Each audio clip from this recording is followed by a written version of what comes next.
Hello everyone and welcome back. In today's video we're going to be discussing a few things, including some signings, a couple of injury updates, some more updates for the NHL playoffs as the third round has come to a close and we're now getting ready for the Stanley Cup final, and some more off-season rumors with the two teams who've lost in the conference final. We'll get to all of that coming up right now.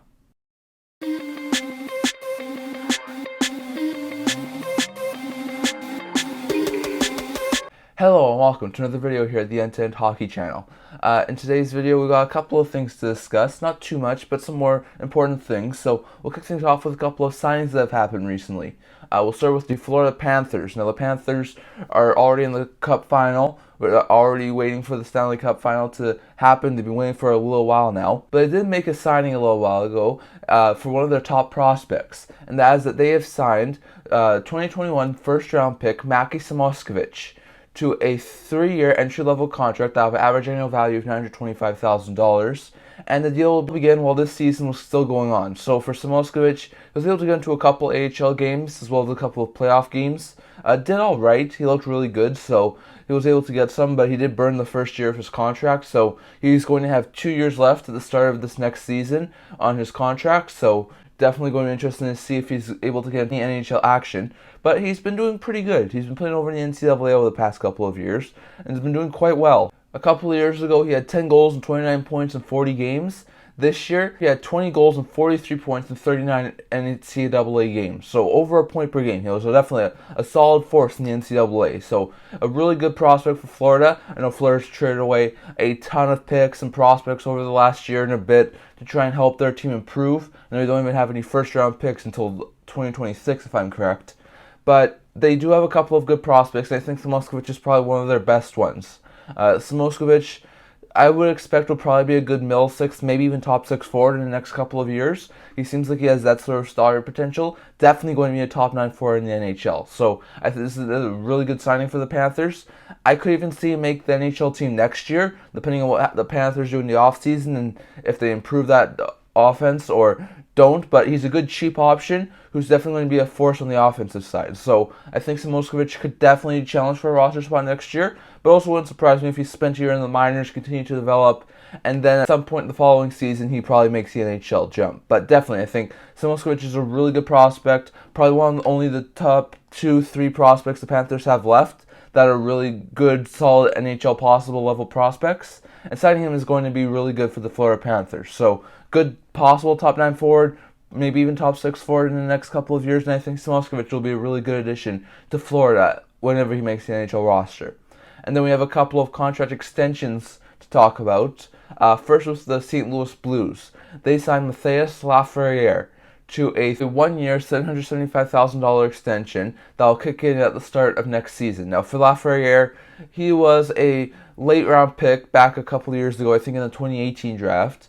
He played over in the QMJHL and juniors. He had some pretty good seasons. He's been playing in the AHL over the past couple of years. Has been growing. He's been doing all right. A couple of years ago, he had 3 goals and 9 points in 56 AHL games in his first pro season, so he looked all right. Even got demoted to the ECHL for a couple of games. But this past year, he looked a lot stronger, putting up 9 goals and 26 points in 50 games. So he's definitely been growing a lot. I would probably say he spends next year back in the minors. But given how good he's grown over the past couple of years, it would not surprise me at all if he was challenging for like a 4th-line spot on the St. Louis Blues roster. So, good signing for the Blues. Not going to say he does make the NHL at any point next year. I would probably say he's more of an AHL forward again next year. But still, he's a really good depth piece who I think could help the NHL roster if need be. So, good signing for the St. Louis Blues.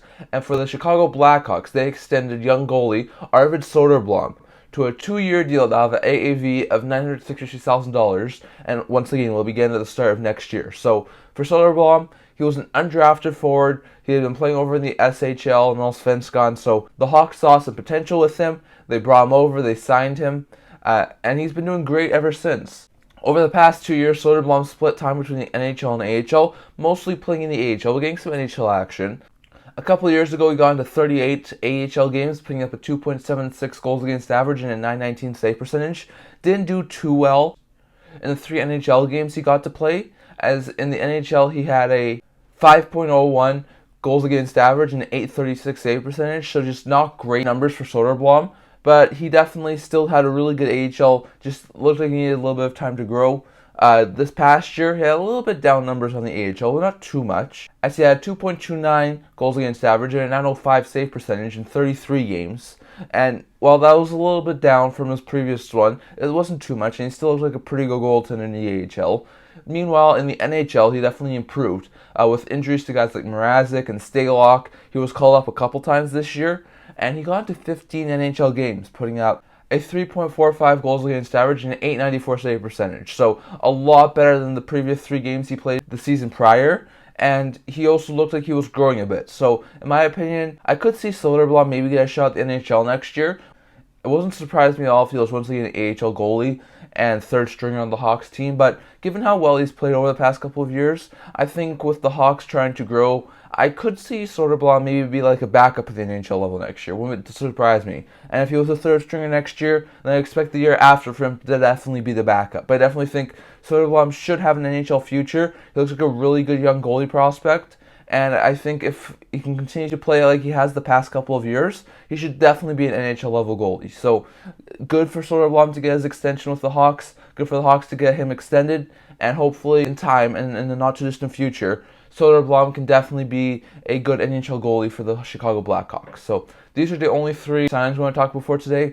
Next we go over to the playoff update part of the video. Now, when we last talked, the Florida Panthers had already completed a sweep of the Carolina Hurricanes, and the Golden Knights were later going to try to sweep the Stars.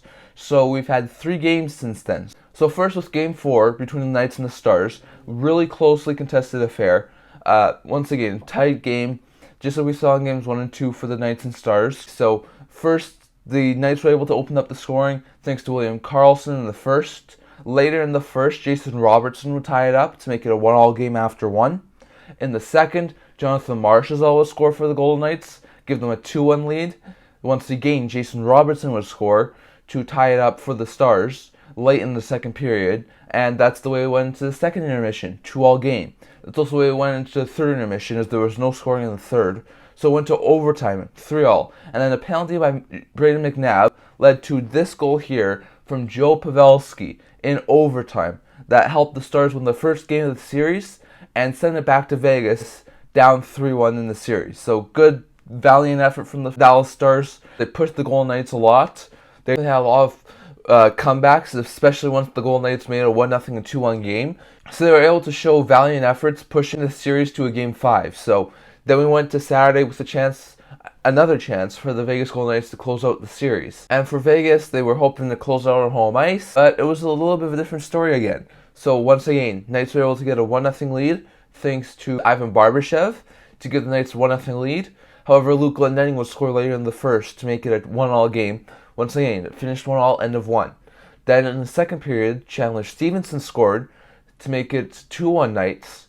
But then Jason Robertson, who got the 2 all-important tying goals in Game 4, was able to get the tying goal in Game 5 as well to tie the game at 2-2. That's the way the second ended. But then a couple of goals from youngster Ty Dellandrea was able to give the Dallas Stars a 4-2 lead in short succession, and they were able to hold on for the 4-2 lead. So at that point, the Stars had then won 2 in a row. They made it 3-2 Knights, and they were making it a close, tight series. So this one headed back to Dallas. Remember, Jamie Benn got suspended in Game 3 for that cross-check of Mark Stone. So at this point, Jamie Benn's able to get back. So they get their captain back. They have momentum going back to Dallas, looking to try and do what only a few teams have done in NHL history and complete the reverse sweep. And then they run into a brick wall in Game 6 last night against the Golden Knights. Vegas was able to get a quick goal to open the scoring in the first period from William Carrier. Then, at the midway point of this first period, William Karlsson scored a power play goal to give the Knights a 2-0 lead. And then just a couple minutes later, fourth liner Keegan Kolesar would score to make it a 3-0 lead. Reminiscent of Game 3, when the Knights were up 3-0 after 1, the Knights were up 3-0 after 1 in Game 6. So definitely, the Knights heavily outplayed the Stars in that first period, and it just continued on from there. Second period, the Knights were able to get a goal from Jonathan Marchessault to make it a 4-0 game. That was the way the second ended, and at that point it was pretty much out of reach, but William Karlsson would score second of the game which set a Knights record for most goals in a Knights playoff season, with now 10 for Karlsson, and got the Knights up to a 5-0 lead. Then Michael Amadio would score for the Knights later in the third to make it 6-0, and that is the way the game would end. In an elimination game with the Stars having a chance to send it to 7 and almost complete the reverse sweep, they come out losing 6-0 in a blowout. So definitely, the Vegas complete level was a whole bunch more than it was in the first two games, especially Game 5. And the Knights were able to will their way to victory. So as much as they got a little bit distracted by losing a couple games to the Stars, they still wound up winning. So good news for the Knights. They were able to recover. They were able to get the win. So Knights are going to face the Florida Panthers. Like I said, this is the Stanley Cup final matchup I wanted. Not the one I expected. I thought the Dallas Stars had the better team. But definitely, I said if the Panthers and Knights get in, both these teams have only been to one Stanley Cup final. Knights in 2018 in their first ever season when they lost to the Washington Capitals in 5 games. The Florida Panthers in 1996 when they got swept by the Colorado Avalanche. So both these teams are going to be in their second ever Stanley Cup final looking for their first ever Stanley Cup win. So we're going to be guaranteeing a new Stanley Cup champion this year. It's just a matter of will it be the Vegas Golden Knights on the western side or will it be the Florida Panthers on the eastern side. Can't wait to see who's going on top, but definitely the Stars put up a ton of fight to send it to 6. And it was just too little, too late. They dug themselves into too big of a hole, and the Vegas Golden Knights were able to activate their killer instincts and win in 6. So good to see the Knights get the win over the Stars. Knights are now going to go back home to host the Florida Panthers for Game 1 of the Stanley Cup Final on Saturday. So we got a while to wait still before the Stanley Cup Final gets underway. So I'll be giving my predictions on what I think will be happening in the Stanley Cup Final in next video on Thursday. So definitely stay tuned for that if you want to hear my opinion on who I think will win the Stanley Cup Final between the Panthers and the Golden Knights. Remember, we're going to be crowning a new champion this year. So whoever wins is going to be the first time lifting the cup. So it's going to be quite interesting to see who is going to be the winner. But definitely, I'll give my predictions on Thursday. So stay tuned for that. But definitely, Knights lost a couple games and it made it a little bit sweaty, but they were able to win Game 6 and they send the Stars out in 6 games. So definitely going to be interesting to see how the Stars offseason plays out. We'll get to that in a second. First was a couple of injury news after the playoff updates now done. Just a couple of players who were able to be activated. As we talked about on Thursday, Brett Howden was a game-time decision for Game 4 after leaving Game 3 due to an injury. And he was able to get back for Game 4. So he played Game 4, Game 5, and Game 6 for the Golden Knights. So good to see that Howden didn't miss any time due to that injury. And now he's going to have a little bit of a rest before the Stanley Cup Final. Also, Eetu Luostarinen, who we said was out, but with that series over, was probably be back for the Stanley Cup Final, has been cleared to play and should be back for Game 1 of the Stanley Cup Final for the Florida Panthers. So, once again, good news for the Panthers to get Luostarinen back. Good news for the Golden Knights to get Howden back. Two really good depth scorers for those two teams who could definitely be really key pieces in the Stanley Cup Final. So, good to see Howden get back. Good to see him be a really productive player in the last few games in the third round. Well, Luostarinen should definitely be back for the Stanley Cup Final. So good to see those two guys get back from their injuries and expect them both to remain on the roster for the Stanley Cup Final. So that's all the injury updates I'm going to talk about for today. Just a quick update. There seems to be a lot of speculation from a ton of sources, including Elliot Freeman, that we could have a lot of the coaching vacancies taken care of this week. As we know, the Calgary Flames, Anaheim Ducks, Columbus Blue Jackets, New York Rangers, and Washington Capitals at this point, as I'm recording this video, all don't have a head coach right now. And the Nashville Predators and the Toronto Maple Leafs and maybe even the Ottawa Senators have their coaching situations a little bit murky. So those are all situations that we could get resolved in the next week or two. According to a lot of reports, New York is getting close to hiring a coach. Columbus is getting close to hiring a coach. Washington's getting close to hiring a coach. There seems to be some speculation that Nashville could get some clarity on their coach soon. Calgary and Anaheim are a little bit farther away, but they should be getting some clarity on their new coaches in the not distant future as well. So this seems to be a lot of interesting news that's going to happen this week. So by the time this video gets up to YouTube, it's quite possible that there's already 1 or 2 coaches signed to new teams. So if that's true, then I will be getting to the news on Thursday. So definitely stay tuned for Thursday. If there's any coaching signings or things that have happened over the past couple of days, I'll get to it on Thursday. But definitely, it seems like Washington, New York, and Columbus are all going to have their new head coaches signed in the not-too-distant future. And Nashville, Calgary, and Anaheim should follow suit. Also, the GM positions could be announced in the not-too-distant future as well. Toronto's looking for a new GM. Pittsburgh's looking for a new GM. Ottawa could be eventually, depending on how their sale goes with their new owners. So definitely, there's going to be a lot of things happening in short succession, and we're definitely going to have to cover a lot of it. So definitely, I expect some coaches possibly to be signed in the next couple of days. And if there's any coaches signed by Thursday, I'll be definitely discussing it in my next video. But for now, it definitely sounds like the coaching carousel will be heating up, and some teams should have their new head coaches in the not too distant future. Plus, usually what I've seen from past years is the trades usually start to kick in around 2 weeks before a deadline, 2 to 3 weeks. That's around next week to the week after. So usually they'll wait until after the Stanley Cup Final, but you might get 1 or 2 trades while the Stanley Cup Final is still going on. So definitely, at some point next week, I expect there to start being a lot of activity trade-wise. I expect there to be a lot of teams looking to definitely try and improve their teams next week. I don't expect everyone to be waiting up until the draft, so definitely expect at some point, maybe next week or the week after, if not next week, there to be at least a couple of smaller trades. Then, not next week, but the week after, you could probably expect some more trades and a lot of trade rumors to start trickling in. So definitely, suddenly the coaches and the GM searches are coming to a close, and there could be some more movement there in the next week. And then after that, I expect there to be a couple of trade rumors, and definitely the trades should start to pour in at that point. So definitely going to be interesting next couple of weeks as we get closer to the draft and free agency. And I expect there to be a lot of trades. And it also sounds like the coaches could be announced in the not too distant future. So definitely keep an eye out for that. If anything happens by Thursday, we'll definitely include it into our next video. But as of right now, I don't have any news on any of those coaches signing. So if someone did sign, I'll definitely try and discuss it in Thursday's video. But definitely keep a track, because there's going to be a lot of movement this week in the coaching situation and possibly GM situation.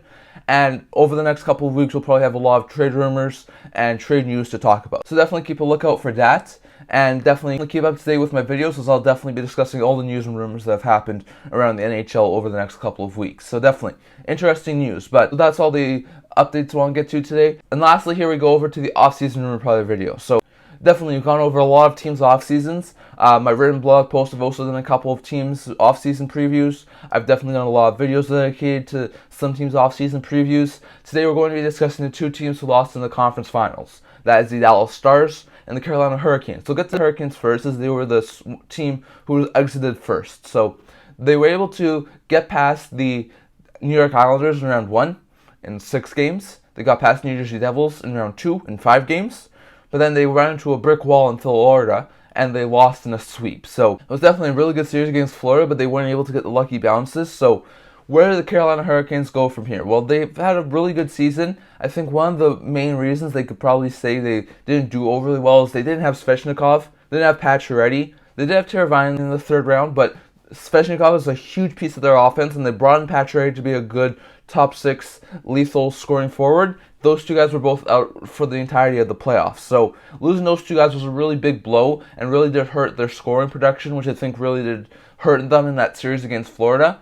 But definitely, other than that, I think they had a pretty good season. And if they were able to get the lucky bounces, maybe we're talking about them in the Stanley Cup Final instead of Florida. So definitely, I think Carolina's in a pretty good position right now. So what should they do in the offseason to try and improve this team to get back to the conference final and maybe even the Stanley Cup Final next year?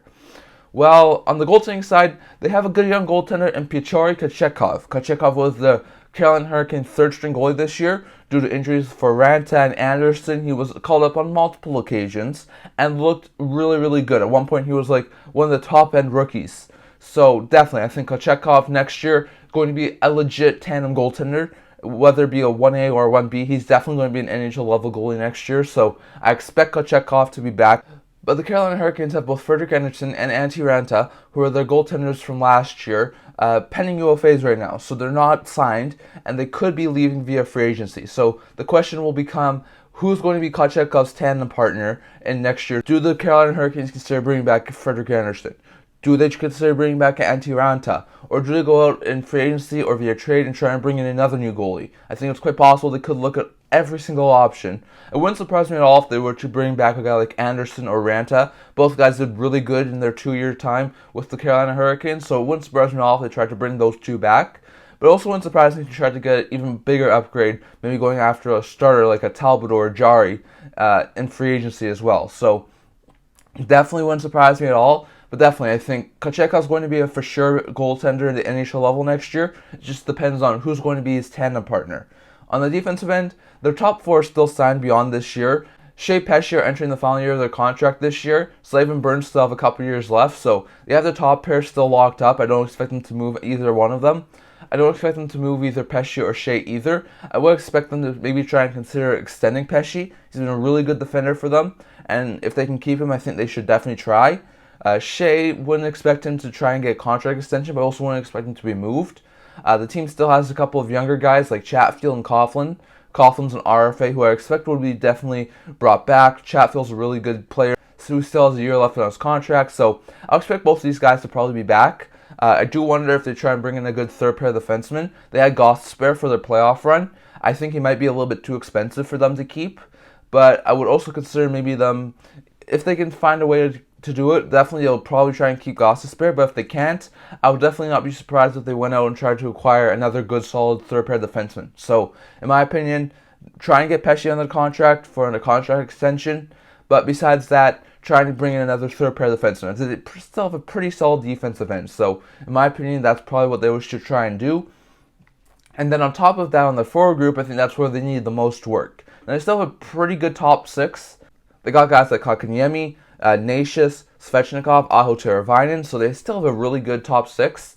But Teravainen and Aho are going to enter the final year of their contracts. I think they definitely really need to try and sign Aho to an extension. Top line center, really good playmaker, one of their leaders in scoring goals, so they're definitely going to try and need to sign Aho to an extension. On top of that, I think they probably won't be as concerned with Teravainen. I think he could definitely try and get a contract extension as well in Carolina, but it wouldn't surprise me at all if they went into the season with him still being in the final year of his contract. So it would not surprise me at all if that was the case, but I think Aho definitely needs to try and be extended. But on top of that, they have a couple of good bomb six forwards. They have Martinook, they have Drury. I would not be surprised if pending UFA Jordan Staal is back. Their captain, he's really good. Probably wouldn't command too much money, probably only between $1.5 and $3 million on like a 1 to 2 year deal. So I'll expect Staal to probably be back with the Hurricanes. But besides that, I don't really see the Hurricanes having very many other good bomb six forwards. They have a couple of guys like Foss, Stastny, Stefan, who are all pending UFAs. I'm not sure if they'll be back. So I could definitely see the Canes trying to rework that bomb six. I could also see them try and add 1 or 2 top 9 forwards and maybe 1 top 6 forward. Once again, their scoring problem was the huge problem for the Carolina Hurricanes in that final round. They acquired Pacioretty last offseason to help them with that, and not only did they lose Pacioretty for the playoffs, they also lost Svechnikov. So definitely, their scoring was a problem. I would not be surprised if they went out and tried to acquire a big-time forward, whether that be via trade with maybe a couple of guys who could be available, like maybe a William Nylander in Toronto, or maybe a Jesper Bratt or Timo Meier in New Jersey, or maybe another big-time forward. Or if they went to free agency, maybe they try to sign a guy like Vladimir Tarasenko or Alex Killorn, or someone who knows how to score a lot of goals. So I think, in my opinion, for Carolina, they should definitely try and consider adding 1 top 6 forward, maybe 1 or 2 top 9 forwards to try and improve that forward group, and maybe try and add a couple of pieces on bottom 6 to try and finish out that roster for them. But definitely, I expect Kochetkov to be a goalie for the Carolina Hurricanes. It's just a matter of who's going to be his partner. Will they bring back Anderson? Will they bring back Ranta? Or will they bring in someone else? On the defensive end, they still have their top 4 signed. Try and extend Pesce beyond this year. They have a couple of good third pair defensemen. It will not surprise me at all if they try to bring in a new third pair defenseman. And on the forward group, they still have a solid top 6. Try and bring another top 6 forward to help with their goal scoring. Maybe a couple of top 9 forwards to help them round out that forward group. And also trying to extend Aho. He's a really big part of that Carolina Hurricanes group and means a lot to them. So, in my opinion, Carolina is still set up in a pretty good position. But if they can do a couple of things in the offseason, it will not surprise me at all if they were once again contending for a Stanley Cup next year. As for the Dallas Stars, definitely they had a lot of really good play in the playoffs this year. They were able to make it past the Minnesota Wild in 6 games. They were able to make it past the Kraken in 7. And they dug themselves into a 3-0 hole. They were definitely pushing to try and get out of it. They were able to get only down 3-2 in the series before they lost in Game 6. So definitely, resilient effort from the Dallas Stars, and I would expect them to keep most of their group intact, but I could see a couple of smaller changes. In net, Onger's still your goalie. You do not trade a good starting goaltender like him, so keep Onger. I'll not be surprised if they kept Wedgwood as well. He's a really good backup last year, so I'll probably bring back Onger and Wedgwood as a tandem for next year. Maybe they move on from Wedgwood and bring in a new backup. That's the only thing I could possibly think about, but I would not be surprised if Onger and Wedgwood was the tandem for that team next year. On the defensive end, they still have a solid group. They have Esa Lindell, Miro Heiskanen, Nils Lundqvist. Thomas Harley had a really good playoffs. I expect him to be a consistent NHLer at the start of next year. You also have Ryan Suter. You have a couple of guys in the final year of their deals, in Yanni Hakanpää, Colin Miller. So not surprising at all if the Stars don't do too much to their blue line. They also have a couple of younger guys like Leon Bichsel and Christian Kyrou, who are good, solid prospects who should be top 4 defensemen in the next couple of years' time. So this team's set up for the future, but we're not surprising at all if they try to move on from maybe like a Hakanpää or a Miller and bring in a new guy who can help in maybe the top 4 or the top 6 of like the second or third pair. I think they have a solid D group, but I'm not surprising at all if they try to add to it to improve that defense just a little bit more. And on the forward group, they have a solid top line. They're bringing it back next year with Pavelski, Roberts, and Hintz. I expect those 3 to remain the top line next year. They have a solid group of forwards in their middle 6. They have Jamie Benn, Tyler Seguin, they have Johnston, they have Dellandrea, they have Marchment, and they even have a couple of good bottom 6 forwards. But a couple of changes I could see. I could see them move on from Radek Faksa, has a couple of years left at $3 million, a really good 4th, 3rd line center. So if they were to need some more cap space or a roster spot, I could see him being moved. I could see the team looking for a couple of bottom 6 forwards, given the fact that a guy like Luke Glendening or Yoel Kiviranta are UFAs and they could not be back next year. So I could see him being in the market for a bottom 6 forward. I could also see him looking for like a good middle 6 forward who can help. Domi fit in really well after being acquired at the deadline with the Stars, so I wonder if they try and bring him back. If they don't try and bring him back, maybe they go out on free agency, try and sign a guy like a Tyler Bertuzzi, or maybe they go out via trade and try and acquire someone. But definitely, I would expect the Stars to make some sort of movement in the offseason to try and maybe bring in one more top 9 forward. And they also have a couple of good prospects in the system as well for the Stars in the forward group, with guys like Logan Stankoven and Maverick Bourque, who should be NHL forwards in the next couple of years and look to be good, maybe top 6 forwards in a couple of years' time. So the Stars are set up pretty well. They have a solid NHL team. They have a couple of good players coming up from the minors and the juniors in the next couple of years. And if they can add a couple more pieces to this team, I expect this team to definitely continue to contend for a playoff spot for the next couple of seasons. I think Dallas definitely showed some really good resiliency this year, and definitely, I think if they had not dug themselves into a 3-0 hole, we could be talking about them being in the Stanley Cup final instead of Vegas. So definitely, I think the Stars have a really good group here, and I think with a little bit of tinkering in the offseason, they can definitely continue to maybe even get back into the Western Conference final next year, and maybe even get into the Stanley Cup final. But definitely, a couple of minor moves for the Stars. Keep the goaltending the same.